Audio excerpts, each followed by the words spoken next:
중국에서 결혼할 때 신랑이 신부 측에 주던 결혼 지참금이 사회 문제로 떠오른 건 이미 오래되었지만 해결은커녕 갈수록 더 악화되고 있어 결국 중국 인구 감소의 한 요인으로 자리 잡아 가고 있습니다. 그동안 젊은 인구가 많아서 값싸고 많은 노동력을 바탕으로 경제를 발전시킬 수 있었던 중국의 미래가 큰 도전을 받게 된 것입니다. 실제로 최근 중국은 중진국답지 않게 경제 성장률이 급격히 떨어지고 있으며 올해는 5% 미만으로 하락할 것이 확실합니다. 도대체 중국의 결혼 지참금 문화가 얼마나 큰 문제이길래 이렇게 사회 전체에 심각한 영향을 주고 있는 것일까요? 你在听吗？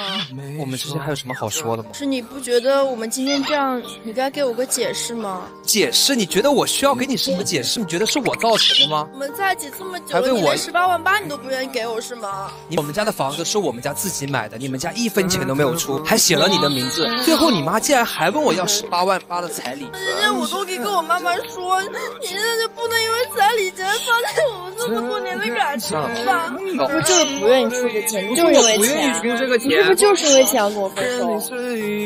你一个大男人认为吗？你一个大，那我刚买的房子我怎么办啊？有讲过这种事情吗？所以说我们现在一起跟我妈说，咱们解决问题。你现在不要去跟我说好吧？你去跟你妈说去。 我妈说我平时我怎么跟她说呀？那是因为你从来没有考虑过我。你觉得这都是我应该出的？我没有，我什么觉得？哎，你怎么这么想我呢？你现在怎么这样？我怎么样？你觉得我对不够好是吗？那去找其他男生呀？这有你这么说话的吗？哎，我们谈3年了，你现在还听不出来吗？我不想跟你谈了，走了吧，分手好不好？ 사랑 때문이 아니라 지참금 문제로 헤어지게 되는 것은 남자와 여자 모두에게 평생 지울 수 없는 큰 상처가 될 것입니다. 你是不是哭了？对不起，对不起。我没有哭。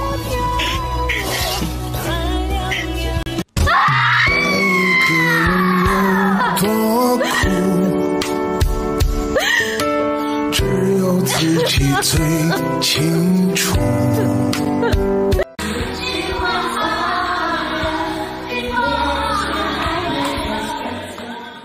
중국의 총 인구는 약 14억 1천만 명이며 그중 남성은 약 7억 2천만, 여성은 약 6억 9천만입니다. 남녀 성비는 105.07로 2010년에 105.2보다 조금 더 좋아졌습니다. 특히 지린성과 랴오닝성은 중국에서 유일하게 여성 인구가 남성보다 더 많았습니다. 남성 인구가 가장 많은 지역들은 경제가 발전한 지역이나 티벳처럼 생활 환경이 좋지 못한 지역이었습니다. 현재 105.07이라는 성비는 괜찮아 보입니다. 하지만 대상은 15세 이상의 미혼을 기준으로 보면 심각한 문제입니다. 이 경우 남녀 성비는 무려 150% 이상으로 남성 150명에 여성은 100명뿐이며 이는 남성이 여성보다 약 4천만 명 이상 더 많은 것입니다. 거의 한국 인구에 육박하는 중국 남성들이 중국 여성들과 결혼을 할 수 없게 된 상황인 것입니다. 한국 역시 1980년에서 90년대 아이를 하나 혹은 둘을 갖는 게 일반적인 사회가 된 이후로 남성의 비율이 크게 증가했으며 현재 20, 30대의 경우 남성이 50만 명 정도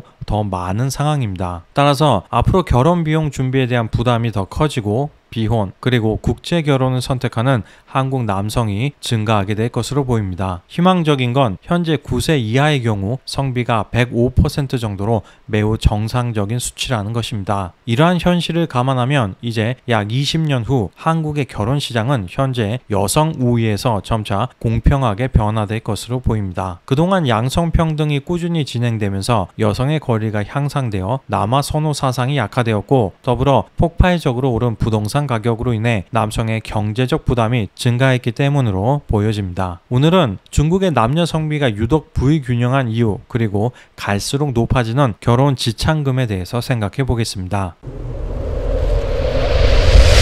你结婚的话需要彩礼吗？肯定要啊！那彩礼大概能说一个数吗？我觉得像我这个条件，怎么也要500万吧，500万吧。那你可以说一下你的条件吗？我身高1.8米加，有房有车，年入100万。我的意思是你的自身条件，不是说你的择偶标准啊。我的自身条件呢，就是本科毕业，然后身高是170，和爸妈一起住，然后我工作是前台，然后我工资是每个月3500多，差不多。你的要求就是大概500万的彩礼。对，我觉得这个是比较基础的。娶您要花多少彩礼呢？2套房子，300万，1辆车。您觉得25岁100万对男生来说条件苛刻吗？不苛刻吧，25岁可以赚好多个100万呢。您现在是在干什么呢？学生，我没工作。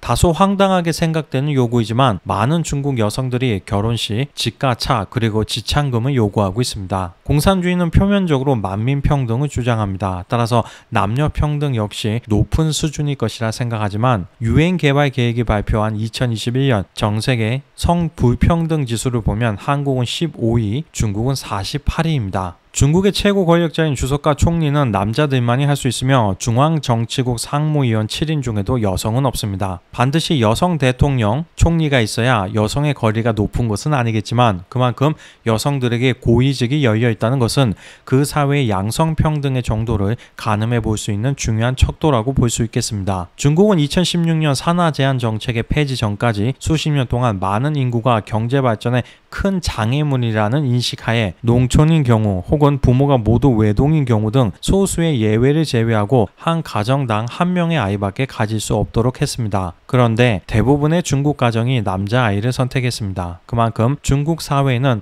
남성 우월주의 사상이 뿌리 깊게 박혀 있는 것입니다. 중국에서 경제적으로 가장 발전했다고 볼 수 있는 광동성만 봐도 아들에게 훨씬 많은 유산을 물려줍니다. 이러한 남성 우월주의로 인해 중국의 미혼 남성은 여성보다 훨씬 많아졌으며 결혼에 있어 중국 여성이 절대 우위에 설 수 있게 되고 또한 높은 지참금을 요구할 수 있게 된 배경입니다. 특히 생활이 불편한 농촌이나 경제 발전이 안 좋은 도시일수록 지참금의 금액이 높게 책정되고 있습니다. 한국 사람들 중에서도 가사 분담 정도 등을 기준으로 중국 여성의 지위가 한국 여성보다 높다고 생각하는 사람들이 많은데 중국 남성들의 가사 분담 시간이 한국 남성보다 긴 것은 사실입니다. 이유는 대부분의 중국 여성들이 일을 하기 때문입니다. 더불어 여성이 적어 결혼하기도 엄청나게 힘든데 같이 돈도 버는 입장이니 당연히 남성이 요리도 하고 부인의 말을 잘 들어야겠죠. 이는 요즘 한국의 현실이기도 합니다. 맞벌이가 선택이 아닌 필수가 된 상황에서는 한국 남성의 가사 분담 증가 역시 당연한 흐름일 것입니다. 실제로 최근 여성가족부의 조사를 보면 한국 여성의 67%, 남성의 57.9%가 가사 분담을 공평하게 해야 한다고 생각하고 있었습니다. 오늘은 중국 남녀의 성비 불균형과 사회 문제로 떠오르고 있는 지참금에 대해서 알아봤습니다. 한국이나 중국이나 일은 점점 더 열심히 많이 하면서 사는 것 같은데 먹고 사는 문제는 갈수록 어려워지고 있는 것 같아서 안타깝습니다.